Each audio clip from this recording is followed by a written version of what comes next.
How we doing, everybody? It is Ben Morgan of the Fins Up Network. The final joint practice with the Atlanta Falcons prior to that NFL preseason opener for both teams on Friday is in the books, as we saw the teams kind of go at it in more than one way on Wednesday. We'll talk about that here in a second. Not nearly as crisp or clean of a practice for the Miami Dolphins on either side of the ball on Wednesday. Also, a practice that I've kind of been seen referenced to as maybe a little bit of a waste, as like I said, a little bit too much time spent breaking up brawls, plus the practice ended up getting cut short, which we will hit on here in a second. We are going to jump into all of the action from today in a second, but before we do, we got to hear from you. Your thoughts from today's practice, your thoughts on the brawls, your hopes for Friday in the preseason game. No injuries. That's always my number one in these preseason games. Whatever you have got, go ahead, drop them in the comments. If you haven't gotten subscribed yet, make sure you are doing so. As I've had to do with a couple of these training camp practices, I had to package the highlights again today. Thanks a lot, Internet. Still, obviously, not fixed here, but quite honestly, the highlight of today's video may be the highlights. But definitely watch until the end. Anyways, I got some news, got some nuggets that I was able to acquire, so I'll throw those into the video as we go along here. But like I said, let's jump into the highlights. The first one is an incomplete pass over the head of River Cracraft. Like I said, just a little bit sloppy in general today. Another theme of the day was a lot of runs and quick passes. This one here is a quick pass over to Devon Achane, who finds a seam, obviously, with that speed and turns it upfield. Next one here, quick finder there on a blitz there, read to Durham Smythe. The next one here, Tua, you're going to see him escape from the pocket a little bit and then hit River Cracraft, who's coming along the middle of the field here. And this next one, you got Julian Hill kind of coming in motion, faking like he's going to block, coming back out, getting the catch. And then as the camera leaves Julian Hill, you're going to see that it focuses in on, yes, one of the numerous brawls of the day, two bigger ones, a couple of minor skirmishes, is that the word I'm looking for, mixed in as well. Regardless, too much time spent breaking up brawls, not enough time being spent on actual football, like a lot of the reporters kind of said. Not much action today, a little bit of a waste of time. And then I kind of alluded to this as well. Practice was called short today. A cart had to be brought out for Atlanta Falcons wide receiver Rondale Moore. He ended up down on the field after a non-contact injury while running a route. You already know that doesn't sound good. The air cast was immediately put on his leg. Obviously, we are hoping for the best for him. Training camp preseason injuries are the absolute worst, but yeah, these initial reports so far do not sound great. Let's jump into some player news and notes from today. Like I said, I got a couple of nuggets sprinkled in here, along with a little bit of a sparse report today. The Dolphins did sign wide receiver Mike Harley. He played at the University of Miami. They did, to make room for him, they waived offensive lineman Chasen Hines. Literally at this point, where it's to a point where we just need some bodies at wide receiver. We saw Willie Snead brought in last week. Odell Beckham Jr. remains on the PUP. Erik Ezukanma has been out. Now you got Waddle and Berrios that have missed a couple of days here. They're being basically just wrapped in caution tape. As we've discussed on this wide receiver stuff, though, Odell Beckham Jr., by all accounts, by what I've been told, he looks good out there. He looks like he could return yesterday, maybe even before then. Team is just playing it super safe with him right now. I was also told prior to recording this, Jaylen Waddle dealing with some leg tightness. So once again, team being super careful. There is plenty of offseason left. They're just going to kind of bubble wrap these guys. I wouldn't expect seeing either of those guys, obviously, on Friday. Jordan Brooks was back today. However, a little bit more bad news in the secondary as Cam Smith re-injured himself, so we will wait to see what that means for him. Jordan Poyer was actually held out again today. Funny enough, some of the Dolphins beat writers were saying, that doesn't look good. He's missed too many practices. Well, his wife, of all people, Rachel Bush, who is chef's kiss, she is a very pretty lady. She actually kind of broke the news that it's a thumb injury. It's nothing to worry about. Don't really fret about it. That's it, what I got for injuries. I talked about practice being a little bit of a waste. Like I said, breaking up brawls was a time suck. One of the other biggest reasons was because the Dolphins offense didn't get any simulated work of the day. There was no specific work like we saw a bunch of yesterday. And the Falcons offense in that line of thinking, they got one drive of that situational work. The Dolphins did do a little bit of red zone work on offense. In Tua's drive, the offensive line, like I said, it wasn't crisp today by any means. Offensive line gave up a sack. The Falcons defense stopped the Finns' run game on 2 tackles on the line of scrimmage. However, Tua did hit River Cracraft on a scramble throw, and Jonnu Smith scored on a quick throw from Tua as well. Travis Wingfield put out a tweet. He noted, tough start for the Miami Dolphins first team offense. Offensive line allowed pressures, lots of plays being forced to be checkdowns. Like I said, kind of the theme of the day. And then Tua missed on that pass, obviously, over to River Cracraft. Other quarterbacks of note today, obviously, Skylar Thompson and Mike White. Skylar got the Falcons defense to bite so hard on a run fake that it left 2 wide receivers alone in the end zone. Skylar ended up choosing Jaquan Burton for that touchdown.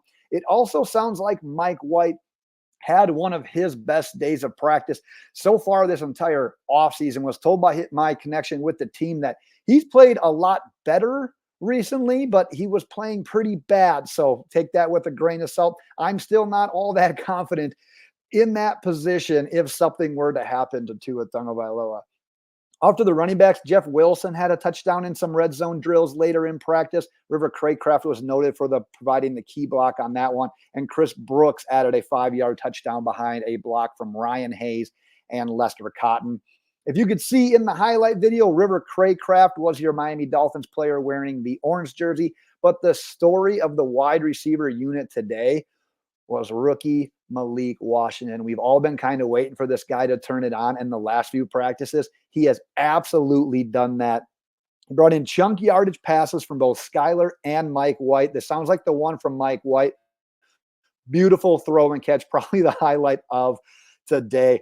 All reports indicated, like I said, that within the last couple of practices, they've been at Malik Washington's best practices. The word that my connection with the team used about Malik Washington, he is shining right now, which is obviously great news. We talked about this wide receiver unit.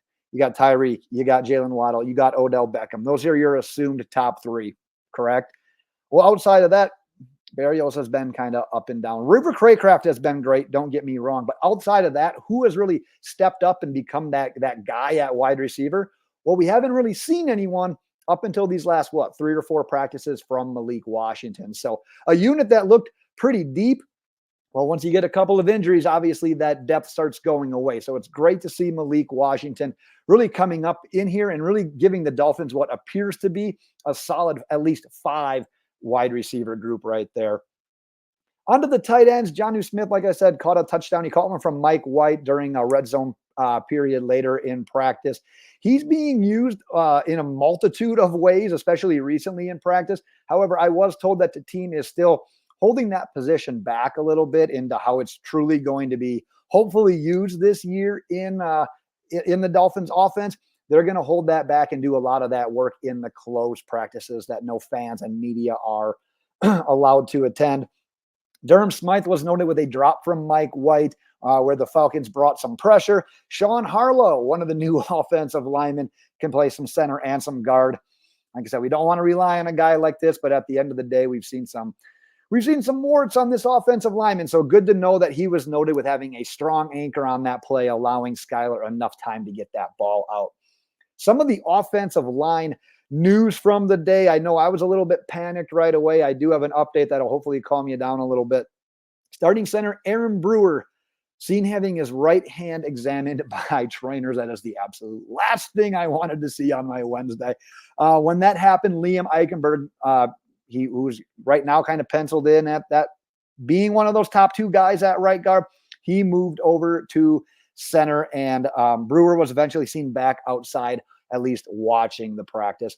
I was told, though, thankfully, right before recording this video, it doesn't appear to be anything serious regarding Aaron Brewer. So hopefully that crisis is averted at this point in time. Sounds like it may have just been a hand laceration. Once again, a guy that I'm not expecting to see on Friday. Get healed up, be ready for that week 1 game against the Jacksonville Jaguars. Keon Smith noted for a nice kick-out block on a quick throw from Tua to Achane that sprung Achane to the second level. However, Omar Kelly, a couple of the other beat writers, Omar Kelly put out a tweet that said, Keon Smith is out here struggling. So make of that what you will. But yeah, he's not had a great camp when it comes to him playing left tackle here during training camp. Another guy that I've been told is struggling on the offensive line is Jack Driscoll. Was told that after practice today, Butch Berry had a long talk with Jack Driscoll about his lack of production. And today was kind of that perfect example of why a guy like Jack Driscoll needs to step up. Because like we just said, if Liam Eichenberg indeed ends up becoming the starting right guard, well, if Brewer ends up getting hurt at center, you're now taking who was your starting right guard and plugging him into center. And someone's going to have to fill that vacated right guard spot. Now, I say that hopefully assuming that Isaiah Wynn can be back healthy, ready, and start at left guard. And then you can have the luxury of having Robert Jones that can play right guard as well. But once again, we've said this a million times, you're still always just that one injury away. So yeah, hopefully the light kind of clicks on here for some of these guys. Because right now, we definitely need a little bit of help on the interior.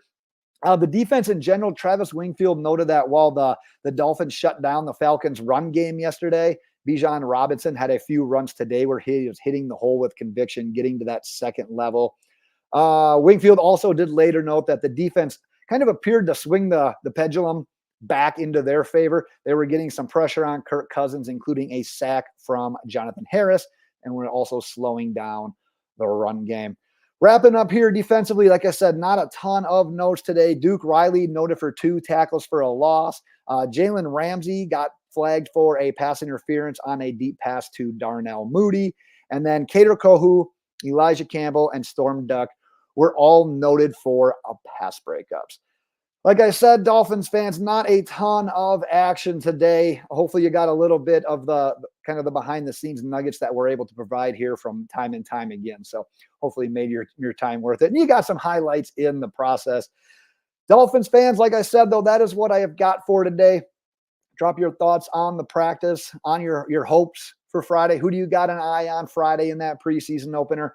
Go ahead, drop that in the comments as well. We will be back very soon here, Miami Dolphins fans. But until next time, fins up.